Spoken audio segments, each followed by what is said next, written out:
riddle, wrapped in a mystery, inside an enigma. Welcome to the Magician's Advice, honest advice from working magicians, with your hosts Phil Taylor and Ian Brennan. You don't need to know what you're doing though, you need to look at the camera. Hello everyone. Are we on? Definitely on. Are we on? Ian? I think so. Go for it. Oh, hello everyone. How you doing? Welcome. My name's Phil Taylor. That's Ian Brennan. I don't know if you can see Rob. Can we see Rob or not on the screen? I don't know what we can see. This is our first ever sort of live event, if you will, and welcome. So we've got a few things lined up for you guys. Ian, take it away. Yeah, thank you for joining us. It's great to have you here. And we don't quite know how it's all going to run, so bear with us as we go through. I love that Phil's got the mug there. Well done, Phil. I forgot mine. We've got a bit of a talk first. We're going to go through a few things, tell you a bit about the Magician's Advice family that we have. I've just got the loudest delivery person arriving at the door. Perfect timing. And then after we've had a little bit of a chat, we're going to talk about Tony and Rob as well, and we'll bring those in. And we're then going to show you a couple of videos. The first one we're calling our talking point, and it's something we want to share with you. We don't know whether it's going to be something you like or you don't like, but we think it's worth having a chat about. And then we're going to wrap up towards the end with some videos that you've sent in of doing some SpongeBob routines. Phil, what on earth have you got there? It's a SpongeBob routine. SpongeBob. It's a sponge something. Excellent. Yeah, so the first thing we need to do then is bring in Rob or Tony. I don't know if we're going to get everybody on the screen or not. But we've got obviously Phil and myself. I've done the podcast. About a year, was it 2 years ago? About Rob jumped on board as our editor. Rob jumped on board as our editor. I can hear you, mate. Yeah. Rob, can you hear us there? Excellent. I can hear you, mate. Yeah. Excellent. Okay, so Rob, gear on away. Excellent. Okay, so Rob, gear on away. I don't know if you can see me yet, but hello. Hi guys. I don't know if you can see me yet, but hello. How are you doing, guys? That's Rob. Rob Scott is our editor. That's Rob. Reminding everyone beforehand that his name is Rob Scott. He was just reminding everyone beforehand that his name is Rob Scott. Rob Scott. And then we've got Tony Dawson, who's then we've got Tony Dawson, who's in charge of our social media as well. And Tony, can people see you on the screen as well? Yes. Tony, can people see you on the screen? Excellent. Say hi, Tony. Hi, Tony. Excellent. Say hi, Tony. Awesome. Phil, I think we're going to start off with Tony and Rob. I think we're going to start interviewing us a little bit and asking us any questions. Interviewing us a little bit and asking us any questions to say before we go into that. Hopefully there's a little bit of an echo as well. Hopefully there's a little bit of an echo. We'll try and sort that out for you, Adam. So this is going to run on. So this is going to run on probably for 45 minutes to an hour. Probably for 45 minutes to an hour, depending on we sort of chat for. Yeah. So the first bit is we sort. Literally, this is our first ever live. So it's things that it's going to be. Just bear with us. It's going to evolve into different things. We've got different ideas, different segments that we want to involve. We want to bring people on or into, and videos, and this is hopefully going to last for the foreseeable, and it's going to be a new sort of addition or a new part of the podcast sort of group and family. For those that are listening, how many people we've got people listening now, Rob, or not? At the moment, there's 9 on there. 9 people. So we've got the website up and running as well. So that's www.magiciansadvice.com. So you can jump on there and listen to all the latest podcasts. There's a few blogs on there that's going to be populated very soon as well, with some more information and the tricks that we like, the tricks that we suggest, and as we go forward, we're going to update that as well. Again, just for you guys, and that's pretty much it. So, Rob, Tone, I don't know if you want to sort of do the bit that we said we was going to do next, which was the conversation. So I thought for the first one, what we'd do is to actually turn the tables on Ian and Phil, and make sure that the interviewers become the interviewees. So we've got some basic questions. I know some of them have been mentioned on previous podcasts, but without going back and listening to every one, we're going to try and fit it into one live. So the first question I've got for you is, how did you two meet? It's like lovers game show here. So how did you meet? How did it all begin? So me and Ian wouldn't be natural sort of friends. Younger days, right? We've been friends for a long time now. 15 years, would you say? I said that. Yeah, we met at the club. I don't know why. We just started speaking, and I don't know. That was it. We just hit it off, I guess. Roughly the same age, same challenges, same life experiences. Found out that we sort of lived closely, but never really sort of crossed paths, and enjoyed magic. And then in the really early days, we started to go out and perform. So like every other Friday night we'd go to Lichfield or Birmingham or somewhere like that and just get out and start performing for no money, just to build our confidence up, and that's where we started. Yeah. What do you reckon? Yeah, there was a group of about 4 of us, I think. There was ourselves, Damon and Ed, to some extent as well. That used to just go out, hit the town, and walk around the bars and the clubs. And we'd spend all night, and we'd do 2 effects maybe, if we got lucky a couple of times that people would watch. But that time together, that it was like an extra magic club out in the streets, earning your stripes in the real world. But all that time together, it helped us work on what we were doing at the same time. We didn't really know what we was doing. We was just meeting up to do magic. Really, we didn't know that we were setting the groundwork. Yeah, exactly. We were finding our own route, weren't we? But we were doing things like card on window and stuff because there was 4 magicians there trying to make things work. It taught me a lot. Those early days taught me a huge amount. Excellent. There's a funny story. There's a guy we used to knock about with. He's just come back into the club, which is Jason, and he met his wife on one of those nights. Oh, and, really? They've been married. Yeah. On a jam night, we went out, started showing magic because we was all kids, and then he met his wife there. So there you go. Don't know why I just shared that story, but so that's how you 2 guys met. How did you both get into magic though? Do you want the true story or the bullshit story that I tell? We want the truth. We only speak the truth here on Magicians Advice. So, how do we get into magic? Was that? How do we fit into magic? How did you get into it? Okay, What started you off?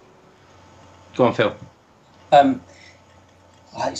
It's a long story. So my first memory of magic was my dad showing me the floating spoon. Do you remember that one? He would never give it away. With the tea towel and the spoon, it would go up. I had no idea. And then in my dad's garage there was a second-hand book, black book by Blackstone or somebody like that. And I could never read it. I didn't understand it, but I knew it was magic, so I always kept it. And then girls and blah blah blah. We go on. Should I tell this story? I don't know if I've ever told this story before. Exclusive. You Anyway, can tell mine if you want. You're amongst friends. You're amongst friends. It's not a bad story. Well, then I went to Hamleys and I saw Mark Paul do the what's the boxes with the coins, Tempe dynamic coins. Dynamic coins. Yeah. Bought that. Totally forgot about that. And then when I was 24, I used to have a market stall. I own a market stall, and I opened up one day next to a guy called Ian McGalva, who we've had on the podcast, and he started showing me magic tricks, and he showed me the ambitious card. And I remember it, the Queen of Hearts. It's 24 years old, and it just, how did that work? It absolutely blew my mind, and from that moment on, it just took me on a journey, and I just needed to know everything about magic after that point. The Queen of Hearts got me. Cool. For me, it was my first experience of magic. Wasn't a particularly important bit of my journey. I had a magician called Pog at my birthday when I was 6 years old. All I can remember is he was dressed like Merlin and he had a rabbit. So that was my first interest in magic. Didn't really last with me. The thing that got me into it was when I was at university studying to become a teacher. I learned some routines for a show we were doing, one of which involved escaping from being tied up in a bag. So an audience member would come along, tie me up, and I have to escape. And I got... when we did the dress rehearsal, I'd forgotten to do what I was meant to do, this secret move to get me out of the bag. So a little brownie girl, 8-year-old girl, comes up and ties at the bag. I'm stuck inside it. I've forgotten to do the secret move. The lights start flashing, the music for Queen's I Want to Break Free plays. And the next thing was like 3.5 minutes of me actually trying to get out of the bag. I'd forgotten to do the secret move. Couldn't do it. Got stuck in there completely. Luckily for me, it was a pantomime, so nobody sort of batted an eyelid when the lights came back up and my wife came running on with a pair of scissors to cut me out. So yeah, that was my first bit. And then I met Ian McGarva again, the link with Phil. Ian McGarva at World Magic Shop back in the day. And Ian McGarva was the president of 3SM, that magic club again. Brought me along to the club, and everything there is history after that point. Good. Nice one. So from there then, at some point the podcast was spawned. Whose idea with it? Did you roll with it first? Was it just one of these flash in the pans idea at first? I mean, how did it all come about? So I always want. So the idea was for the whole podcast was, I think it was sort of my idea, and Ian was sort of on the same lines. But I was going to create a podcast for entrepreneurs and blah blah blah. Because there was a couple of podcasts out. One was it the Deceptionist and the Magicians podcast. Yeah. The Magicians podcast was there, and the Magic Business podcast. Yeah, that's right. Oh yeah. So there's a few, but the one thing that I hated about all of them was they kept on stopping and starting. Now, I was like, that's like, yeah. Anyway, so there was a point where they all stopped, they all finished, and I was like, well, there's no more Magic podcasts to listen to, so jumped on the phone to Ian, who might have been in a club, and just said, do you fancy starting a podcast? And away we went, did a bit of research, and off we went, bought the equipment. It is what it is today. 3 years later, we're still doing it. Yeah. And now we know Well, really well. Yeah. Thank you. Thank you. 122 podcast on, and I suppose the rest is history, isn't it?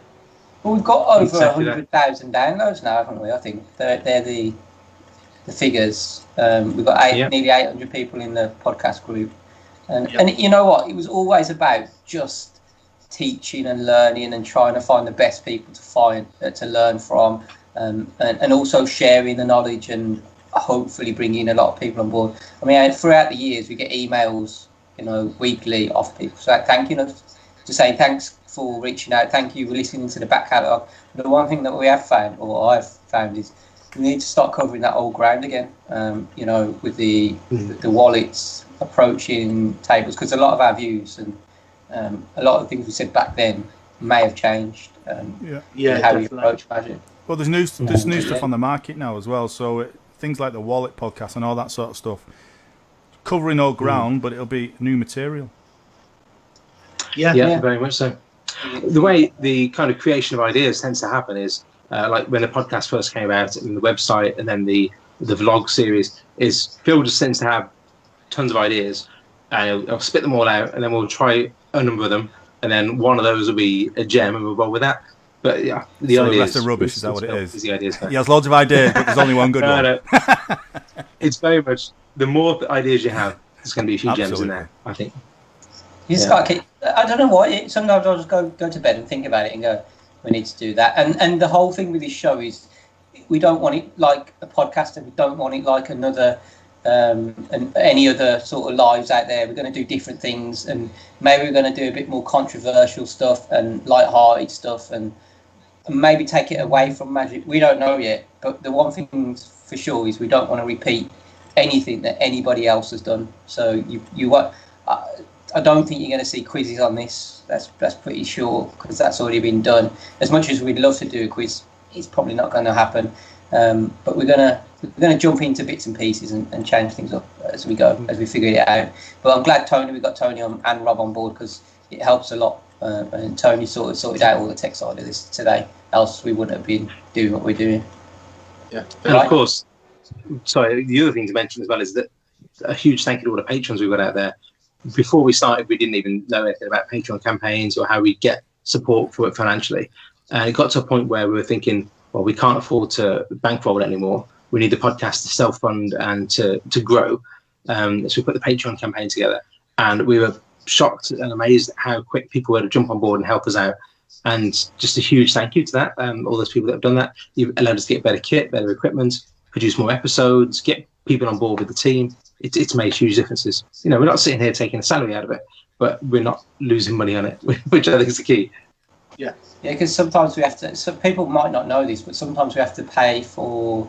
We might buy people's lunch, so everybody's come on the podcast, or we might get them a beer, or pay for their fuel if we're meeting them, and all that kind of little bits like that help out, or along the lines. We try and be. We don't squander the money. We make sure it goes back into the podcast and supports everything that's needed, which is a nice thing. Absolutely.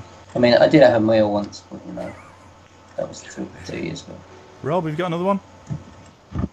Yeah, I'm good. I'm good on that. Yeah, so I think we've got most of the sort of background of the podcast out there, haven't we? So just want to share something with someone. So this here, right, was last time I went into a toy shop, and I looked at the toys with my daughter, and I went, "Do you want that toy?" She went, "No, Daddy." So she had her toy. I was like, "Oh, I need to buy that. That's a great toy, right? What do you think?" Which toy shop were you in? I don't want to. You probably go out and try and grab them. So, but not that there's any toy shops open anyway. So just have a look. What do you think? Who is it? Is it just? It's just a little old lady with a Zimmer frame. Yeah. Wow, that's a new magic trick waiting to happen right there, Phil. And of course, the thing you were thinking of was a lady with a Zimmer frame.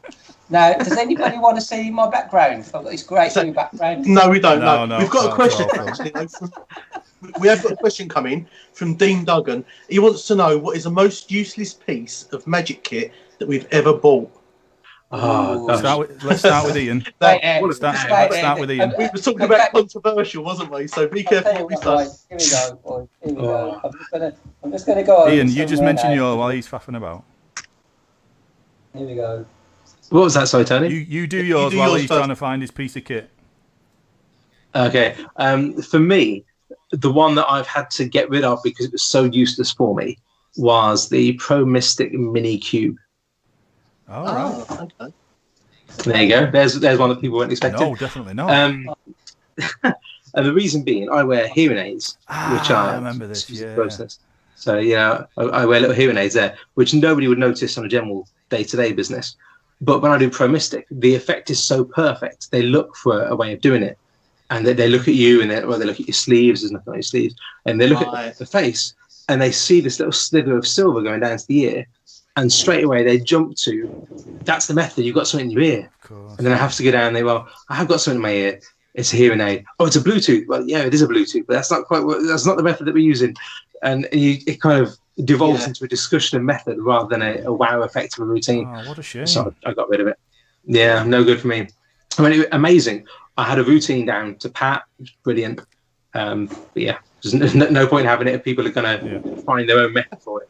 Yeah, so on the back, before you answer your question, Phil, before you tell us what your most useless piece of equipment is, Damon Conlon said, ask Phil how much he paid for it as well.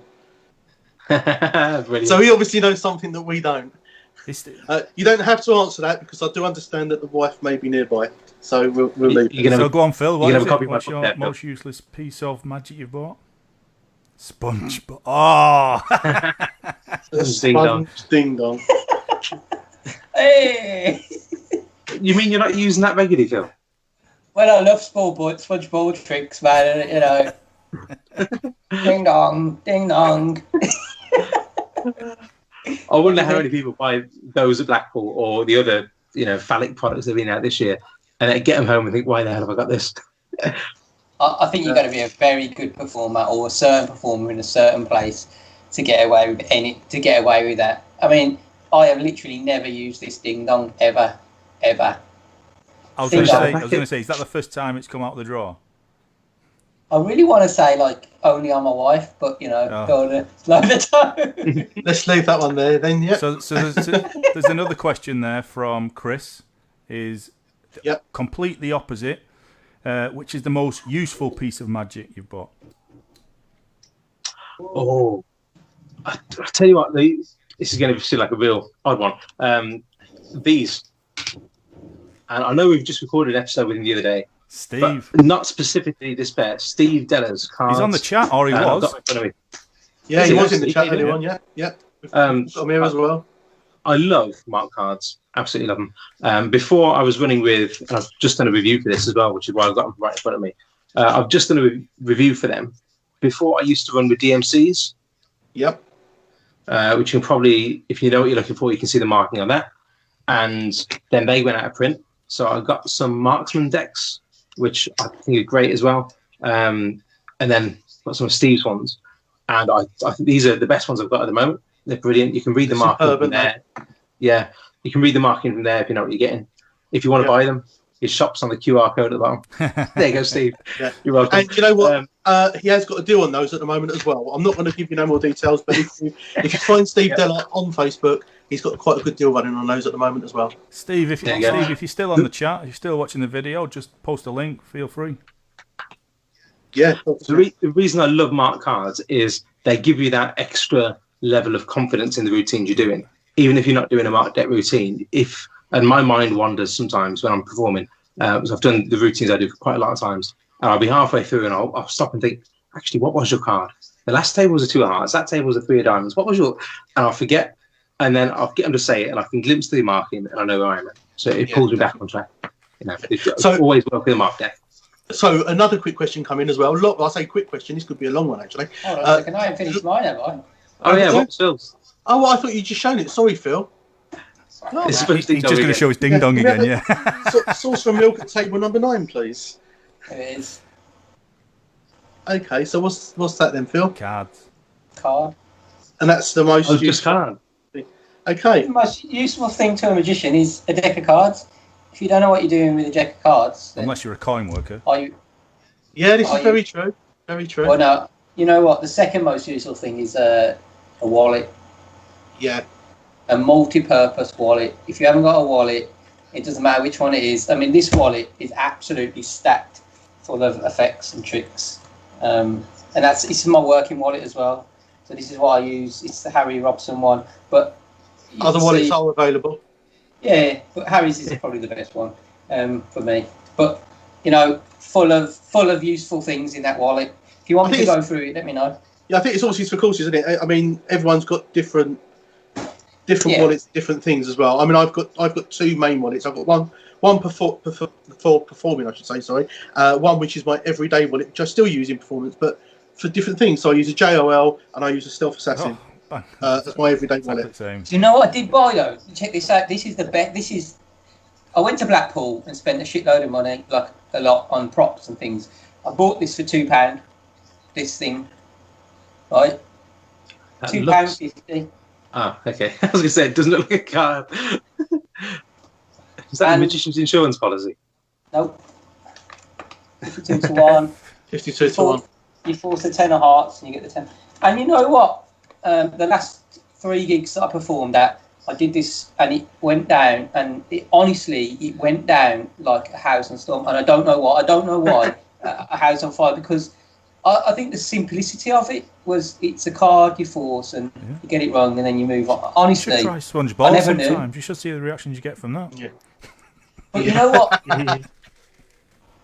Do you know what? This maybe you're right. Maybe I should, but it's weird. Somebody did say to me, "Goes, Dad, don't do that. You're better than that. You're much better than that." Only had one person said that to me, but they had seen me read some of mine and so.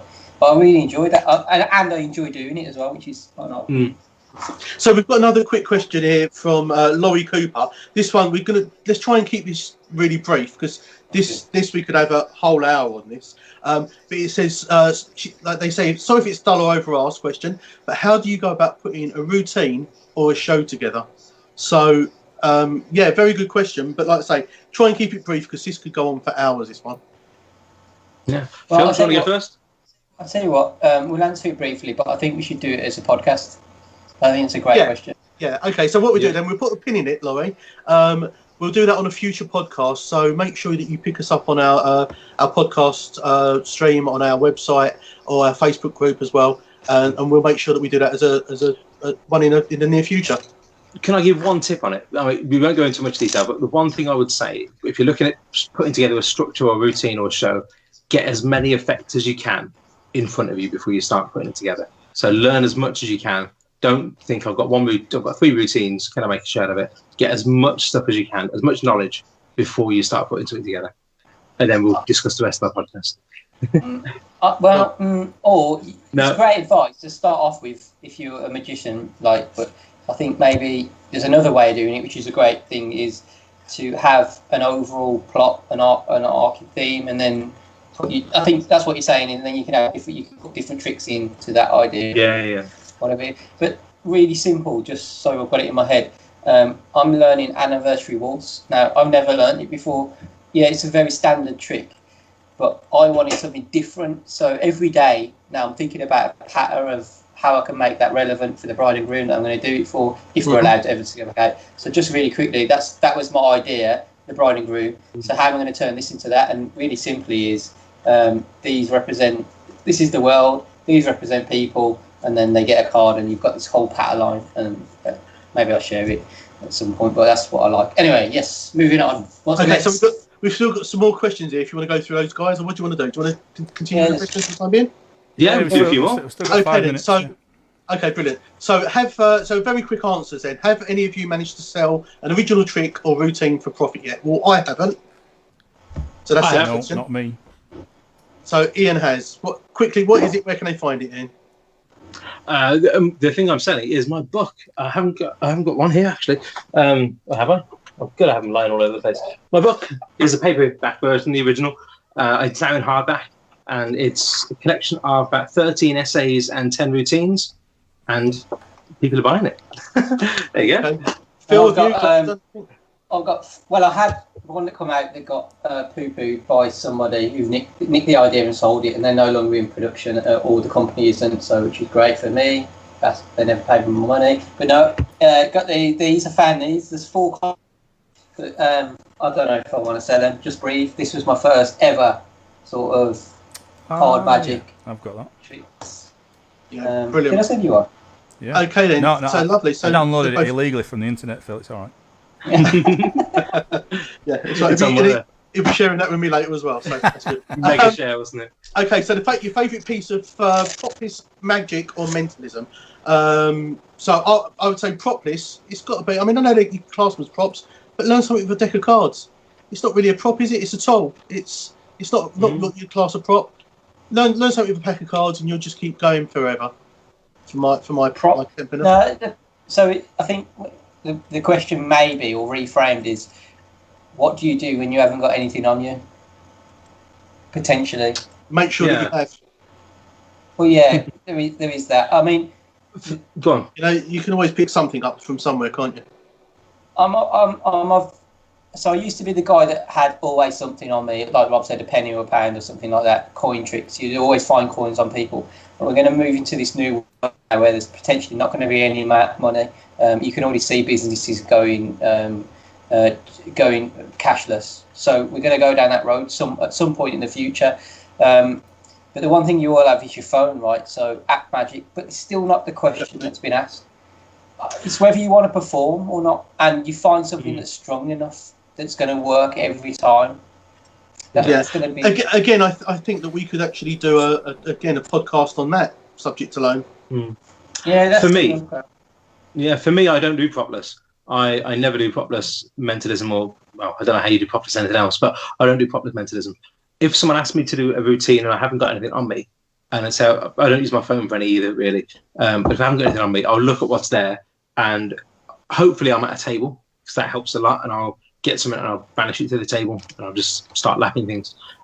Anything small that's coin-sized, you can do your coin drops and your vanishes and your reappearances. So I'll go straight into that, and it'll be like if you have kids and they've got a little toy they're messing around with, or if they've got top trumps cards or things that they've got, that then becomes the prop that I use. So I'm very handy at that. Looks this sort of size, I can do this with it. Or even if you've got something big, like I've got this hat that I use for my kids shows. If I get something that size, you can do the whole, you throw it up in the air, and as you throw it up in the air, it vanishes because you pass it behind your back. You know, I think if you know a set of tricks with various size props, then whatever situation you find yourself in, you can go, oh, this fits into this trick, or that fits into that. Cool. Brings us on to the next one then. Simply answer the question, either gimmicks or sleights. Which ones? Oh, gimmicks. Sleights. Sleights, yeah. I'd say as well. 100%. And Tony's obviously busy doing something in the background there. No, I'm just writing notes down. Yeah.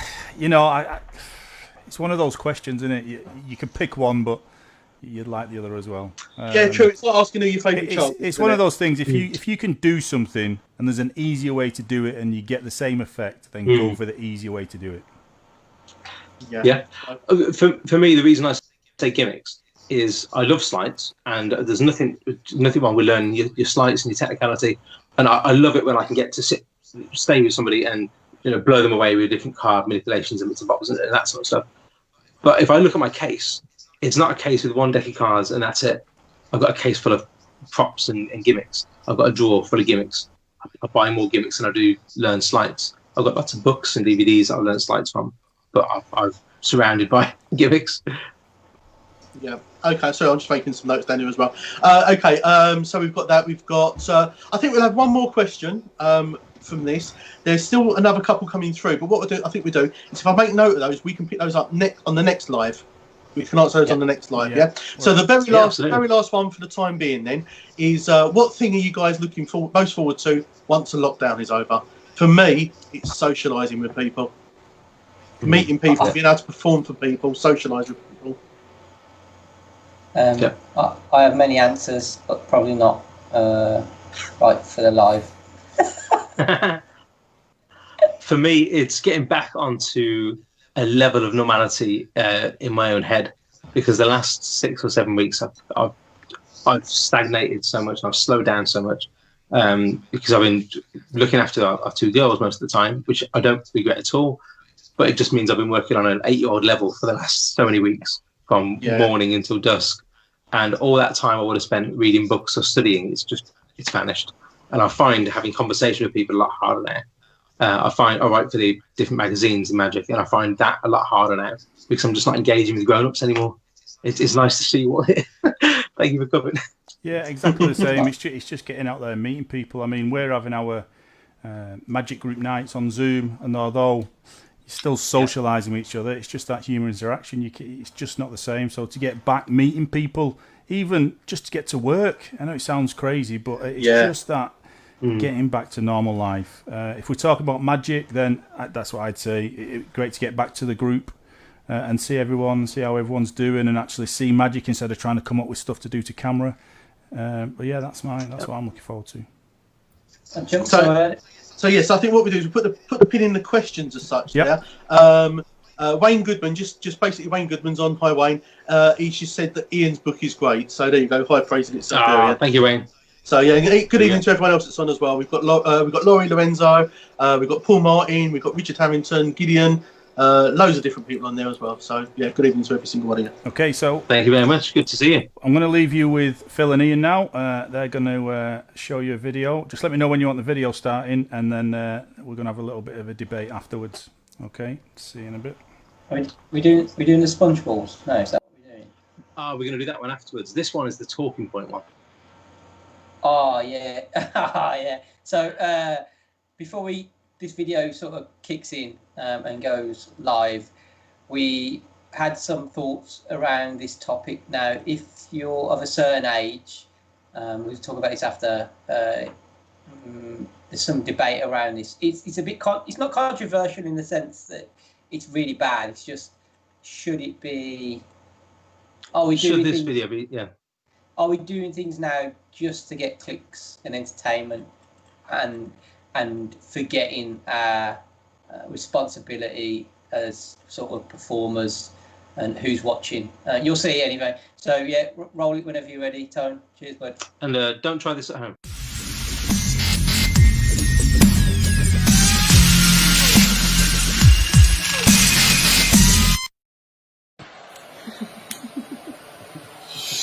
I'm gonna put that out on my tongue. Yeah. That's way. No. It's hot. Okay.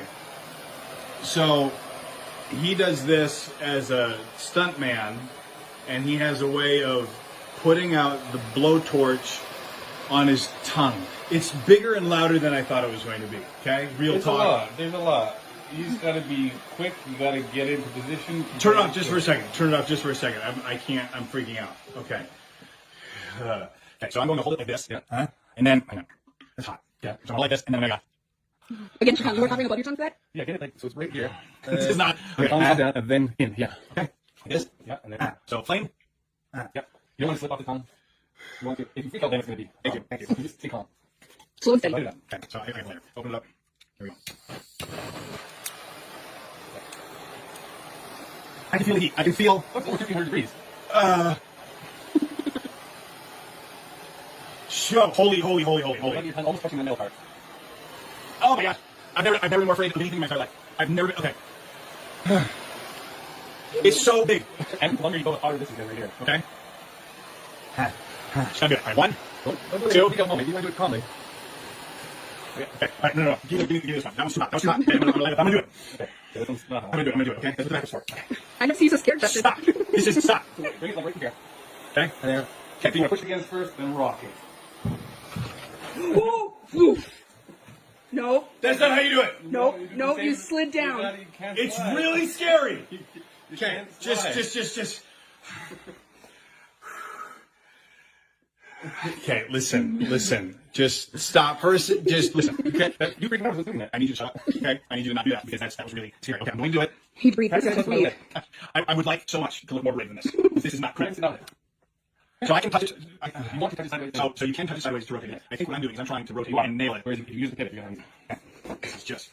Look how cool I look with this thing. See? It's almost then it's lit, and I look so uncool. Okay, so like that. Okay, all right. This is it.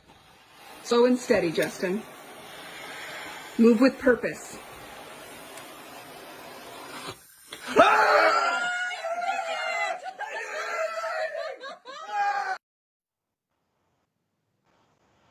So there we go. That was a video all about what was his name? I've forgotten. Justin Flom.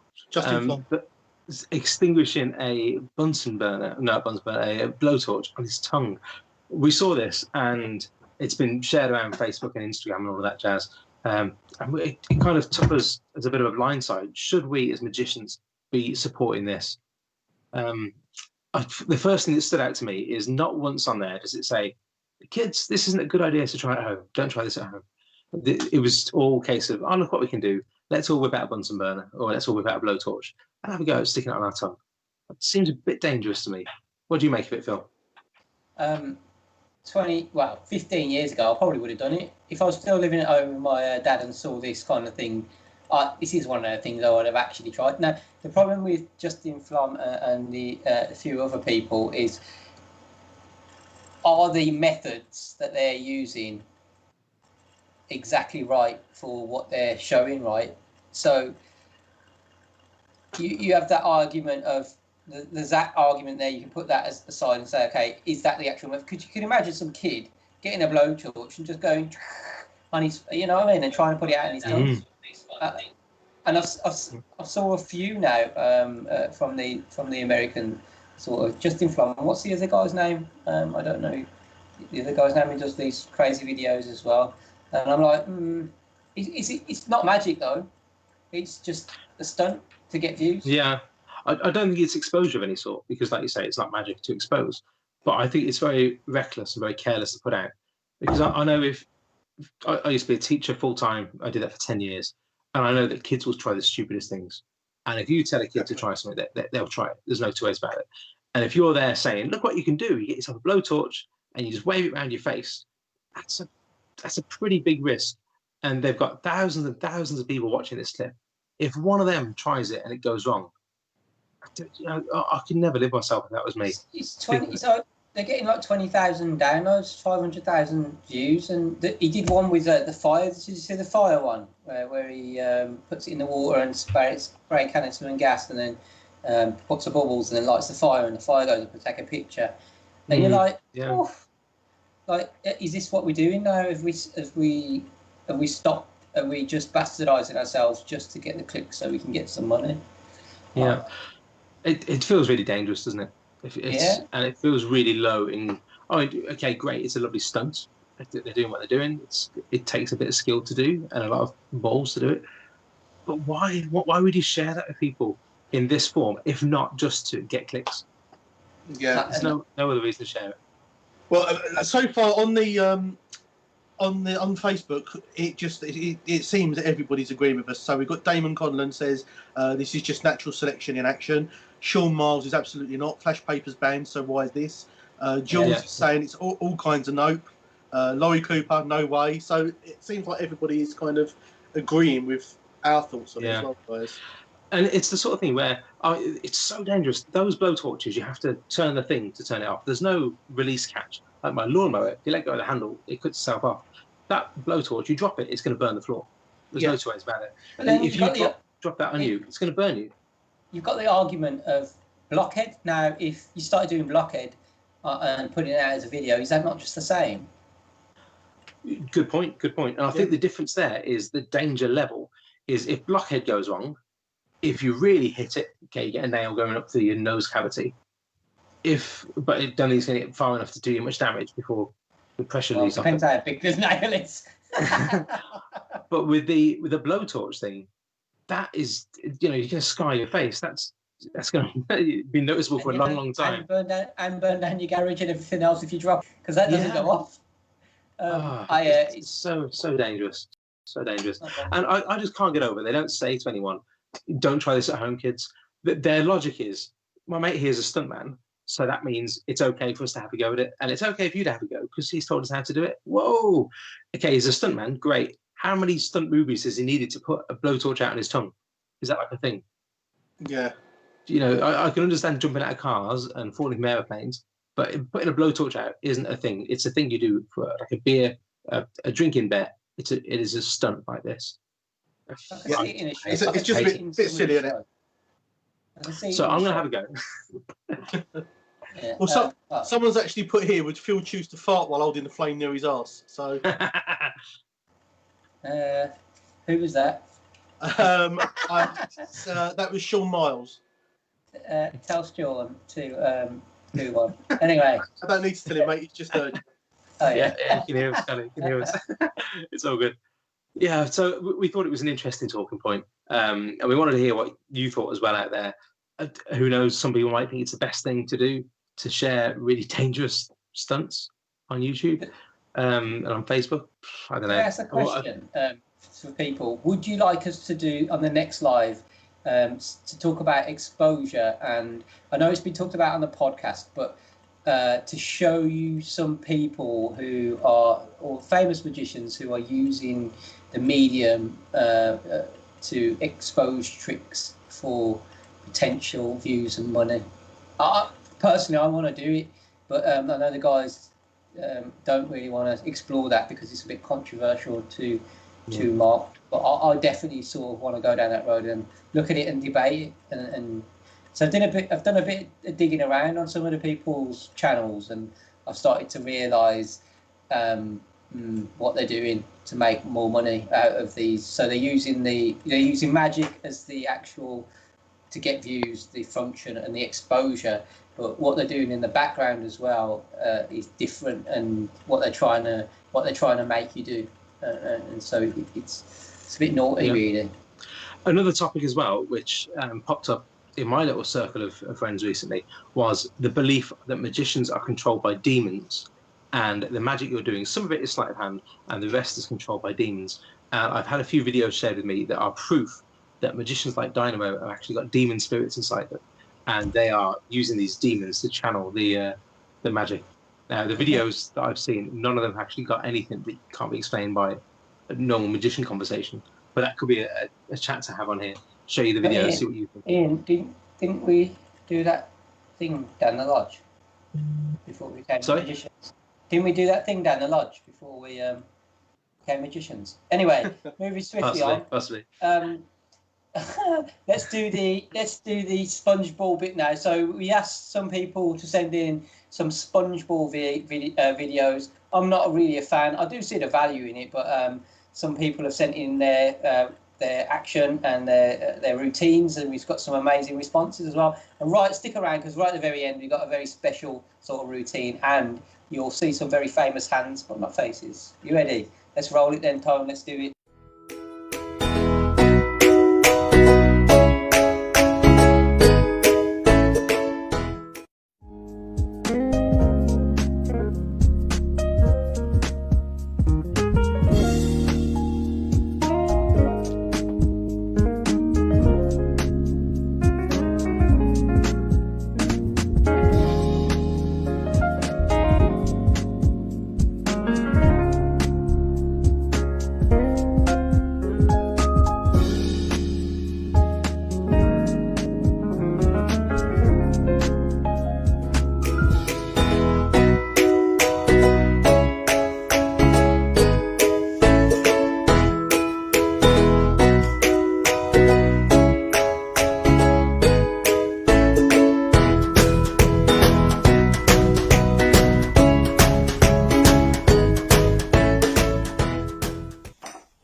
Hello, I'm Matt Keys. I'd like to show you something with a sponge ball. Okay, on the count of 3. 1, 2, 3. Drop with me. Fantastic. 1, out one fella. I'll just pop that in there.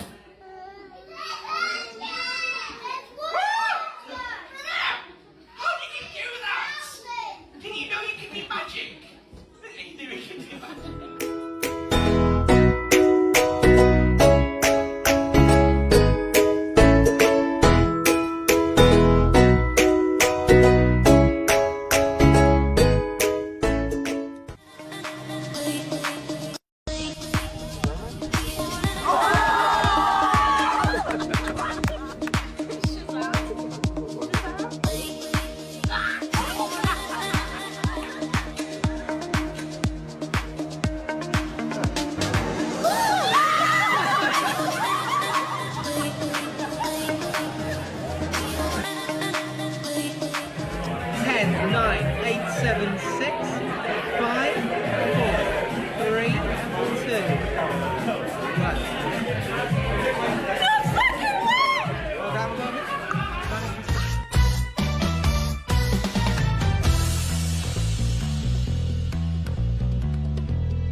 Yeah, so thank you very much for everybody sending in their short video clips with the sponge balls. I still can't do it.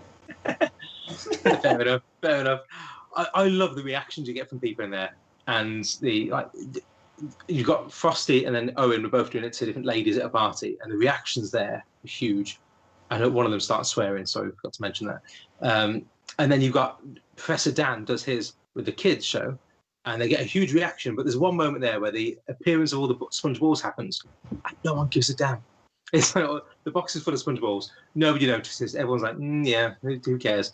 And then Dan reacts, and then everyone else bounces off the back of it. That was great. Brilliant stuff. It is. You can see why it's used and why sponge balls are powerful. It's a bit of entertainment, isn't it? It's light-hearted. If you're at a party where the guys have actually performed magic, you can see how it works, because that's what you're meant to be doing as a magician, or potentially, if that's your character, you do want to use those moments of just a bit of light-hearted fun. I can see it as an in-between effect and nothing more. Yeah, I enjoy it. I use it mostly for younger people, but I do like a bit of sponge balls. And thank you everyone for sharing it. Then I could say, use this. Yeah. Is that Frankendough? Yeah, Frankendough. But Dave Bonsall one was amazing, right? I didn't expect the Mario to pop up. Yeah, really good, mate. Yes. You know what, guys? I know I'm not on screen at the moment, but I've never done sponge balls in my life. It's something I need to be doing for the kids. I've got some kids gigs coming up this year. Hopefully, it's something I need to learn. But I'm with Phil. I mean, Phil doesn't like them. I like it, but I've never performed it. Alrighty, should we roll the last one now? Before we do, we've got one more video for you. Another sponge balls. We're not going to tell you who it is. We'll let you enjoy the surprise of who's done the sponge ball routine for us. I think the method this person uses is exceptional. I mean, they've got an assistant in the background, which is clearly obvious to see, but the method they use is kind of next level thinking. Roll the video.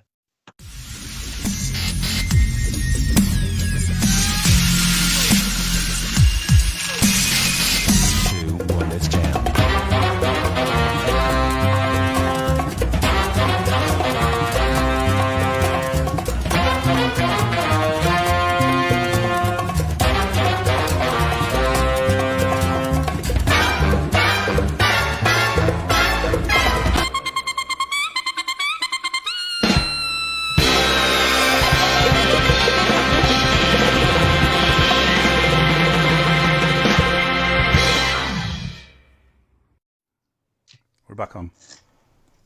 Alrighty. Well, there we go. Short clip there. Apologies for Damon, who sent us in a clip, but we couldn't get it on in time for the last edit because they have to be mushed together and put up in the cloud. So we couldn't get it on the last sort of bit. Sorry, mate, but that's the way it goes.